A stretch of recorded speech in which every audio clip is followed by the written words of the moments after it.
सोलापूर जिल्ह्यातून प्रथम श्री सद्गुरू संत बाळूमामा पायी पालखी निघणार आहे। मंगळवार दिनांक 25 मार्च रोजी सकाळी 7 वाजता जिंतली खरे तालुका मंगळवेढा येथून श्री क्षेत्र आदमापूरकडे मार्गस्थ होणार आहे। 3 एप्रिल 2025 पालखी मिरवणूक सोहळा या निमित्त धनगरी ओव्या श्री कृष्णा साधू बनकर शाहीर व कीर्तन सोहळ्याचे आयोजन करण्यात आले। विशेषतः 3 एप्रिलला दिवसभर महाप्रसादाचे आयोजन केले।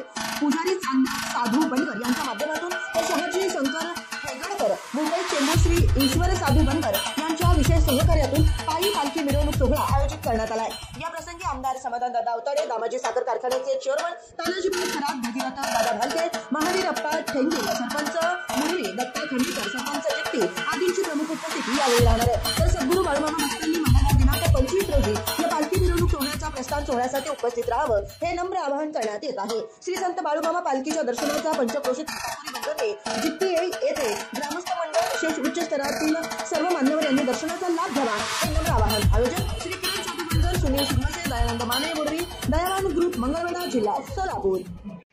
ताज्या घडामोडी पाहण्यासाठी आमच्या YouTube चॅनलवरील PVR म्हणजेच पंढरी वार्ता या न्यूजला सबस्क्राइब करा आणि शेजारील बेल आयकॉनवर क्लिक करा। मराठा सेवा संघ महाराष्ट्र आयोजित मराठा जोडो अभियान अंतर्गत संपूर्ण राज्यात जिजाऊ रथ यात्रेचं आयोजन केले। रविवार दिनांक 23 मार्च रोजी पंढरपुरात दाखल झाली। या जिजाऊ रथ यात्रेच्या स्वागतासाठी मोठी गर्दी झाल्याचं दिसून आलं। राज्यातील सद्यस्थिती यावर विचारमंथन करण्यात आलं। राष्ट्रमाता राजमाता जिजाऊ मासाहेब, छत्रपती शिवाजी महाराज, छत्रपती संभाजी महाराज आज ज्यांची पुण्यतिथी आहे ते पहिले हुतात्मे कैलासवासी अण्णासाहेबजी पाटील साहेब, आज भगतसिंग राजगुरू यांचे देखील बलिदान दिन आहे। त्यांना सर्वांना अभिवादन करतो आणि जिजाऊ रथ यात्रेसाठी आवर्जून उपस्थित असलेले आपल्या सर्वांचे मार्गदर्शक सौरभदादा खेडेकरजी, नागेश काका भोसले, सुभाषदादा भोसले, दीपकदादा, अमरजीतजी पाटील साहेब, आमचे सहकारी रामभाऊजी गायकवाड, दिनेशजी जगदाळे साहेब, मनोजजी गायकवाड सर, तनपुरे सर, अमोलजी अमितजी लिमकर साहेब, उत्तमजी माने, उमाकांतजी ओबाळे, प्रशांतजी पाटील, किरणजी गाडगे मेंबर, प्रशांतजी शिंदे, संदीपजी मांडवे, शेखरजी अटकळे, धनराजजी मोरे, बाळासाहेबजी बागल, सर्वच उपस्थित। आता विचारपटावर गणेशजी, मोहम्मद उस्ताद, सर्व उपस्थित, समोर बसलेले सर्व ज्येष्ठ वडीलधारे, मायमाऊली, पत्रकार बंधू, मला आठवतंय आत्ताच मी सौरभ दादाला बोललो, 2002ला पहिलं मराठा जोडो अभियान निघालं होतं आणि पतंगराव कदम साहेबांच्या यात्री भवनमध्ये त्याची बैठक होती। त्याला देखील त्या ठिकाणी मी उपस्थित होतो, 2004ला होतो।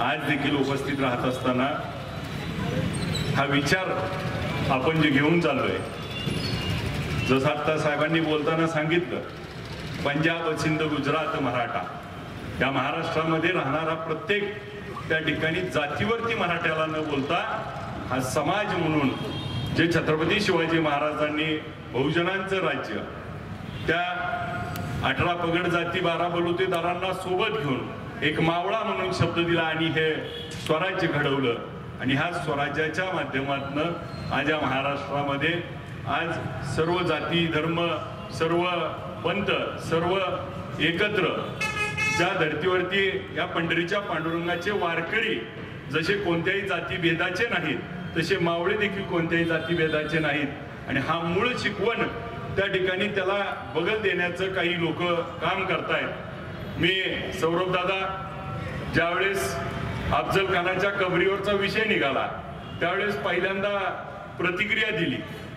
प्रतिक्रिया दिल्यावर माझ्यावरती कितीतरी त्या ठिकाणी ट्रोल झालं, बऱ्याच गोष्टी झाल्या, परंतु दिलेल्या प्रतिक्रियेला त्या ठिकाणी मी ठाम आहे, आज देखील ठाम आहे।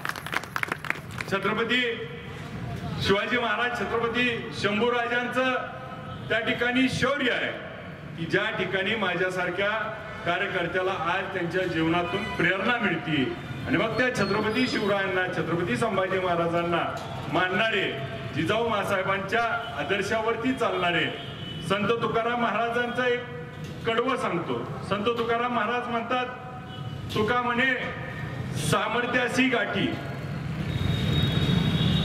तुका म्हणे मनाती सामर्थ्य अशी गाठी, घालावी मांडी थोपटुनी.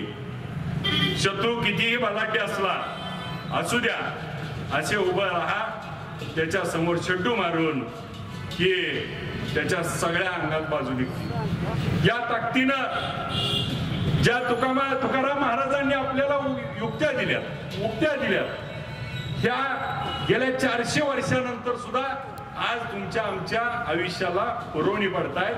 ते विचार महत्वाचे आहेत आणि त्या विचारावर आपण चालत राहिलं पाहिजे. आणि त्या विचारावरती जो मराठा जोडो अभियान त्या काळात होतं, त्यानंतर ज्या क्रांत्या आल्या, आज जिजाऊ रथयात्रेच्या माध्यमातून देखील महाराष्ट्रभर पुन्हा एकदा आम्ही सगळे एक आहोत. आम्ही मावळे आहोत, आम्ही वारकरी आहोत. आमच्यामध्ये कुठंही त्या ठिकाणी कुणीही मतभेद मनभेद आणि त्या ठिकाणी वर्णभेद करून त्या ठिकाणी राज्य करायला निघालं तर त्या ठिकाणी आमची डोकी आता आमच्याच डोक्यावरची आहे ती. त्यामुळं आमच्या डोक्यात आता पक्व झालेला मेंदू देखील आहे आणि तो मेंदू त्या ठिकाणी पुढच्या काळामध्ये विचार करून कुणाला काय करायचंय हे देखील सांगितलेलं असेल. मला आठवतं प्रदीप सोळुंके सरांचं एक वाक्य होतं, आता ते बोलायची आमची अडचण असती, की एक गोष्ट सांगितली होती त्यांनी, अमुक मेंदू 100 रुपयाला होता, अमुक मेंदू 200 ला होता आणि सगळ्यात महाग आमच्या मराठ्यांचा होता.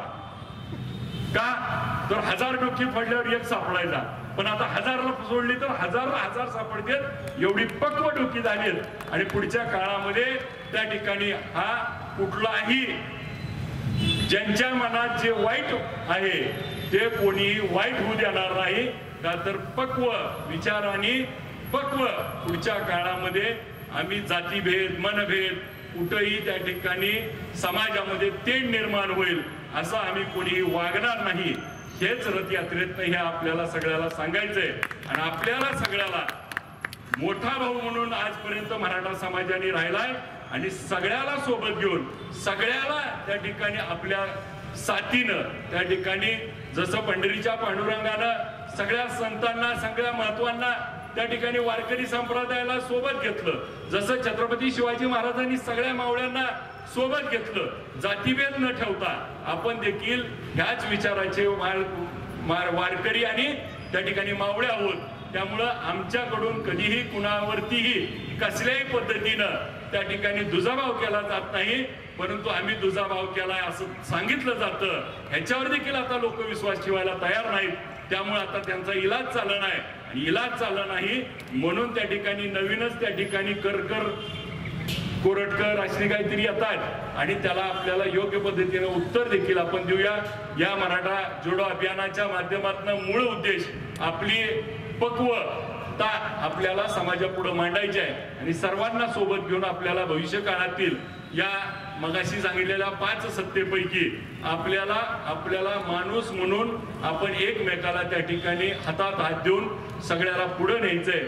एवढं काम आपण सगळेजण करूया. आज वेळ न घेता सौरभदादांना बोलायचंय. आपल्या सगळ्यांना या रथयात्रेनिमित्त आपण जो महाराष्ट्रात नवा पायंडा तयार केलाय आणि या समाजामध्ये तेढ निर्माण होणारी आता आपण ती बुजवण्याचं काम करणार आहे आणि पुढच्या काळामध्ये अशी तेढ निर्माण होणार नाही याचं देखील आपल्याला भविष्यामध्ये आपण सगळ्यांनी विचार करावा लागणार आहे. एका बाजूला बीडचं वातावरण गढूळ झालंय, ते गढूळ करण्याचं काम कोण करतंय हे देखील आपल्याला सगळ्याला माहिती आहे. म्हणून आपण त्या ठिकाणी महाराष्ट्रामध्ये एक शांतता आणि एक सुसंस्कृतपणा या महाराष्ट्राची पुरोगामी विचाराची चळवळ पुरोगामी विचाराचा लढा आपल्याला कायमस्वरूपी आपण ठेवू. आपण सगळ्यांनी या मोठ्या संख्येने या ठिकाणी उपस्थित राहिलाय. आज येणं एवढंच काम नाही, इथून पुढे खरी चळवळ सुरू झाली. इथून पुढे आपण प्रत्येकाला आपापल्या गावात आज जी तेढ निर्माण झाली आहे ती उद्या काळात आपण बोलवून घ्या, बसा. असलेली तेढ एकमेकाच्या विरोधातली बंद करा. एखादा सोशल मीडियावर तुमच्या विरोधात लिहितोय त्याला बोलवा, बसा, चहा पाजा, त्याच्याकडे जावा, त्याला बोलवून घ्या आणि ही तेढ बंद करण्याच्या एकमेकाला आपण आता भूमिका घेतल्या पाहिजे आणि समाजातलं वातावरण हे शुद्धीच्या बाजूने नेलं पाहिजे. आणि वारकरी संप्रदायाचा जो माऊली माऊली आणि मावळा मावळा म्हणून आपण पुढे गेलं पाहिजे. एवढंच बोलतो. अधिकीचा वेळ न घेता जय जिजाऊ, जय शिवराय.